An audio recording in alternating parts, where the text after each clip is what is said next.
নমস্কার, দেখছেন talk to Bangla. আমি অভিষেক রয়েছি আপনাদের সঙ্গে। এই মুহূর্তে যে খবর জানাবো, মুখ্যমন্ত্রীর হস্তক্ষেপে কিন্তু ফাইনালি কোথাও গিয়ে একটা স্বস্তির নিঃশ্বাস এবং টালিগঞ্জ ফিল্ম ইন্ডাস্ট্রির যে অচল অবস্থা তৈরি হয়েছিল, ডিরেক্টর এবং অবশ্যই টেকনিশিয়ানদের মধ্যে একটা সংঘাত তৈরি হয়েছিল, যার ফলে শুটিং বন্ধ ছিল।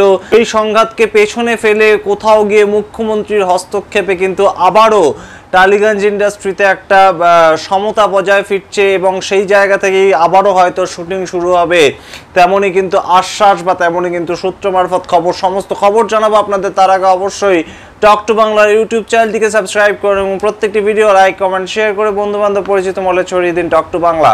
আসছি খবরে। মুখ্যমন্ত্রী মমতা বন্দ্যোপাধ্যায়ের সঙ্গে আজ কিন্তু নবান্নে দেখা করতে যান টালিগঞ্জ ইন্ডাস্ট্রির তরফে অত্যন্ত তাবড়ো অভিনেতা দেব এবং অবশ্যই প্রসেনজিৎ চট্টোপাধ্যায় অন্যতম মুখ, এবং তার সঙ্গে পরিচালক গৌতম ঘোষও কিন্তু এদিন উপস্থিত ছিলেন এই বৈঠকে। এবং আমরা যা সূত্র মারফত খবর পাচ্ছি, অন্যান্য পরিচালক এবং কলাকুশলী এবং অবশ্যই টেকনিশিয়ানদের বিভিন্ন যে টিম বা বিভিন্ন যে গোষ্ঠী, তাদেরকে কিন্তু এই বৈঠকে ডাকা হয় এবং এই বৈঠক কিন্তু দীর্ঘ 40 থেকে 45 মিনিট ধরে এই বৈঠক হয়। এবং সেই বৈঠকে অত্যন্ত তাৎপর্যপূর্ণ নাম কিন্তু অরূপ বিশ্বাস, রাজ্যের মন্ত্রী অরূপ বিশ্বাসও উপস্থিত ছিলেন, যার ভাই স্বরূপ বিশ্বাসের বিরুদ্ধে একাধিক অভিযোগ তুলেছেন বিভিন্ন অভিনেতা অভিনেত্রীরা। এবং সেই জায়গা থেকে আপনাদের মনে করিয়ে দিই যে রুদ্রনীল ঘোষ, অভিনেতা রুদ্রনীল ঘোষের ইন্টারভিউ কিন্তু আমরা করতে গেছিলাম এই প্রসঙ্গে। সেই ইন্টারভিউয়ের লিঙ্ক আমরা ডেসক্রিপশনে অবশ্যই দিয়ে দেব। এর সাথে আপনাদের আজকে জানিয়ে রাখি যে আজকের যে বৈঠক, আজকের বৈঠকে কিন্তু মুখ্যমন্ত্রীর ভূমিকায় অত্যন্ত সদর্থক একটা বার্তা এসছে এবং সেই জায়গা থেকে টলিউডের যে জট, টলিউডের শুটিং করা নিয়ে যে জট তৈরি হয়েছিল, সেই জট কোথাও গিয়ে কমতে চলেছে এবং সেই জট কোথাও গিয়ে কাটলে পরে এই শুটিং যে এখন স্থগিত রয়েছে, সেই শুটিং আবারও চালু হবে, এমনই কিন্তু একটা আশ্বাস পাওয়া যাচ্ছে।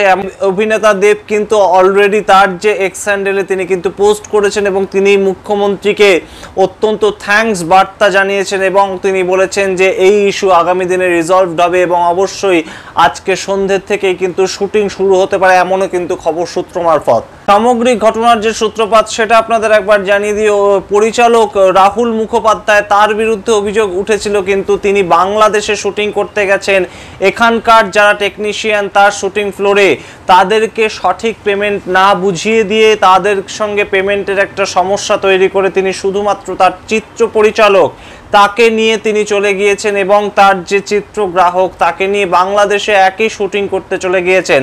আমাদের কাছে কিন্তু 27শে জুলাই যে প্রেস রিলিজ করেছিল সেই যে ডকুমেন্ট, সেই directors association of eastern India film and TV তাদের পক্ষ থেকে যে প্রেস মিট করা হয়েছিল, তারা সেইটা আমরা পড়ে শোনাচ্ছি আপনাদের কোট আনকোট। 22শে এপ্রিল 2024 ফেডারেশনের পক্ষ থেকে আমাদের অ্যাসোসিয়েশনকে জানানো হয় যে আমাদের সদস্য চিরন্তন মুখোপাধ্যায় ওরফে রাহুল গোপনে শুটিং করতে বাংলাদেশ গেছে। এক্ষেত্রে গোপনে শুটিং বলতে একটি শুটিংয়ের কথা বলা হয়েছিল যা কলকাতায় শুরু হয় কিন্তু শুটিংয়ের পর স্থগিত হয়ে যায় টেকনিশিয়ানদের পেমেন্টের ইস্যুতে। তাদের অনেকেই বকেয়া টাকা পুরোটা পাননি বলে অভিযোগ করছেন রাহুল কেবলমাত্র চিত্রগ্রাহককে নিয়ে ওই একই কাজে শুটিং করতে বাংলাদেশে চলে গিয়েছেন বলে জানানো হয়। এক্ষেত্রে বাকি টেকনিশিয়ানদের কথা তিনি ভাবেননি বলে অভিযোগ ওঠে। সুতরাং এই যে সামগ্রিক অভিযোগ এবং তারপর থেকে জল ঘোলা হয় বিভিন্ন ধরনের ওরা অর্থাৎ ডাইরেক্টরসরাও কিন্তু এই ক্ষেত্রে দেখা যায় যে গত 27শে জুলাই ডাইরেক্টর রাহুল মুখোপাধ্যায় কিন্তু শুটিং করতে এলেও তিনি কিন্তু দেখেন যে তিনি ফ্লোরে ঢুকলে বাদবাকি টেকনিশিয়ানরা আসেননি এবং তিনি ফ্লোরে ঢুকলে বাদবাকি টেকনিশিয়ানরা কাজ করবেন না, এমনও কিন্তু জানিয়ে দেওয়া হয়। ঠিক তারপরেই কিন্তু পরিচালক রাহুল মুখোপাধ্যায়ের পাশে দাঁড়ায় সামগ্রিক ইন্ডাস্ট্রির যারা তাবড়ো পরিচালক আছেন এবং তাদের পক্ষ থেকেও কিন্তু জানানো হয় যে টেকনিশিয়ানরা যদি কাজ করতে না আসে পরবর্তীকালে ডাইরেক্টররাও কাজ করতে আসবেন না। এবং সোমবার থেকে কিন্তু তেমনই একটা ঘটনা আমরা দেখতে পাই যে ডাইরেক্টররা সোমবার দিন কিন্তু শুটিং করতে আসেননি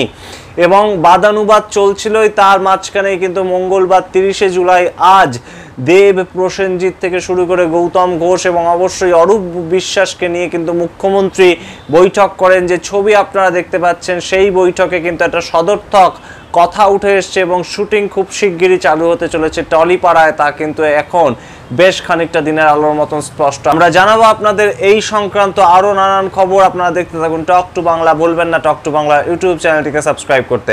ধন্যবাদ।